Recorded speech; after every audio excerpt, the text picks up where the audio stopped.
Today, we are going to make some grass. No, I'm not in Colorado, so it's not going to be that kind of grass. It's our techniques that are so simple and sensible, your mothers have practically built themselves.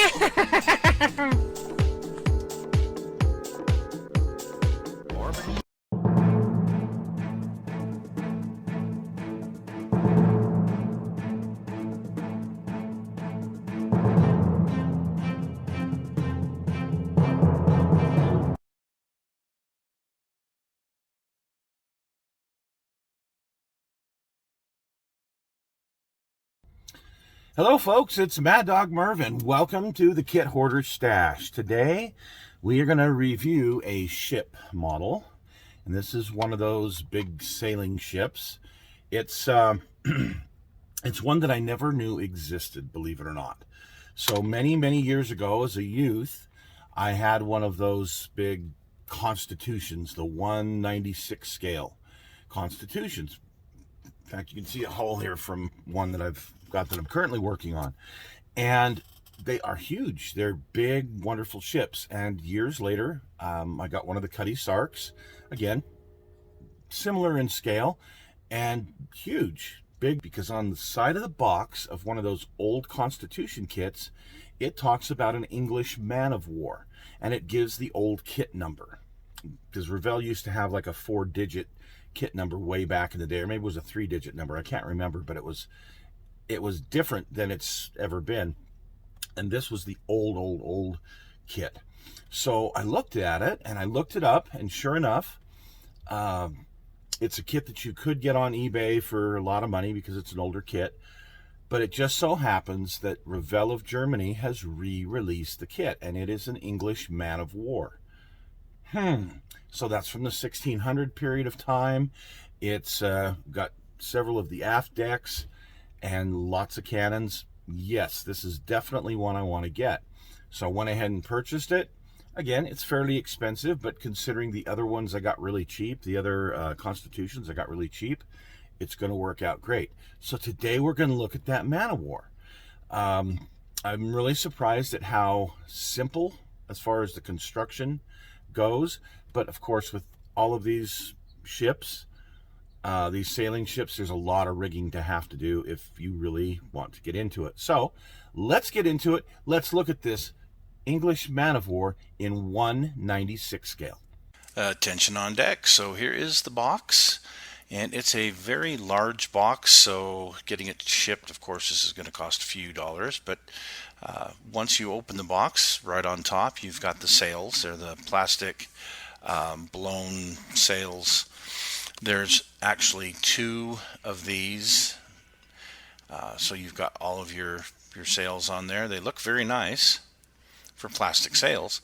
Here's what I found interesting, though, is these figures. These are not the same figures that come in the Constitution. These are backdated to the early 1700s, which is really nice. So here's the instructions. Typical Revell Germany, very nice color instructions. And I'm not really fond of their instructions, I'll be honest with you, but they are what they are. I like the good old Revell instructions a lot better. Here's your color call-outs in different languages and such. And let's start looking at the parts. The hull, which very simple. See these 5 parts for the hull. Your deck there on the left. Some of your masts and some other parts of the hull on the right. And then we get into the assembly and the painting, which it's nice to have the paint guide to show you what to do. Getting the hull put together properly and getting the gun ports on. Looks like we're going to be painting some of these really intricate areas. Ought to be really colorful and neat. So getting those put together and added on. Some of the deck fittings, railings and such. Again, lots of painting call-outs on here. Getting your anchors and anchor rope. Let's get into the masts here. Assembling the masts.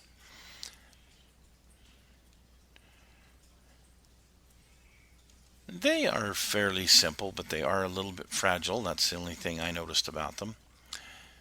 And continuing on with the masts and the crow's nest.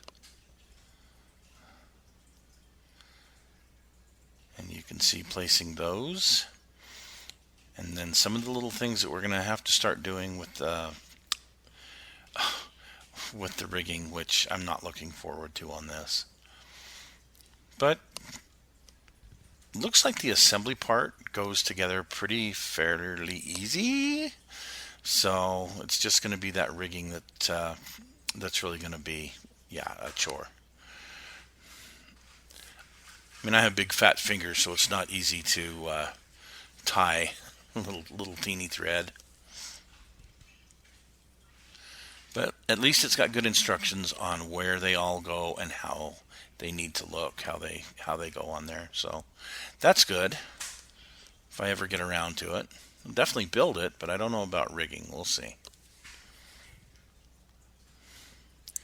Again, very detailed instructions on what you need to do here. So it should be fairly simple as far as understanding what it is you need to do.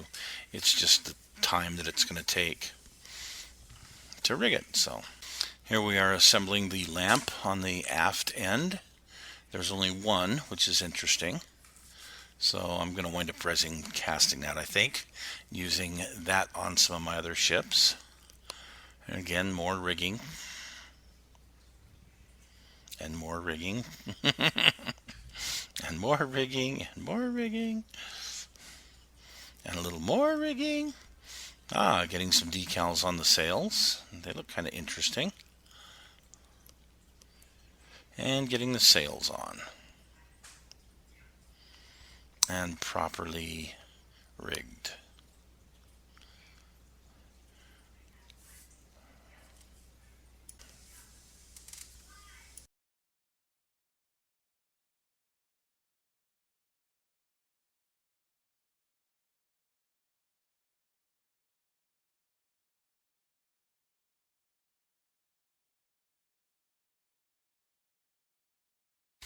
So here's our decals and our flags and our string.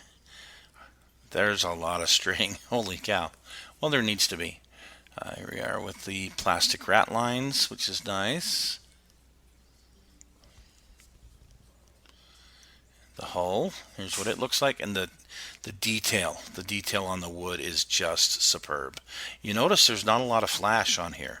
There's some, but my Constitution had far more flash than this did. Here's our masts and some of the decking, some more of the decking. Main deck, which again, detail on it was really nice.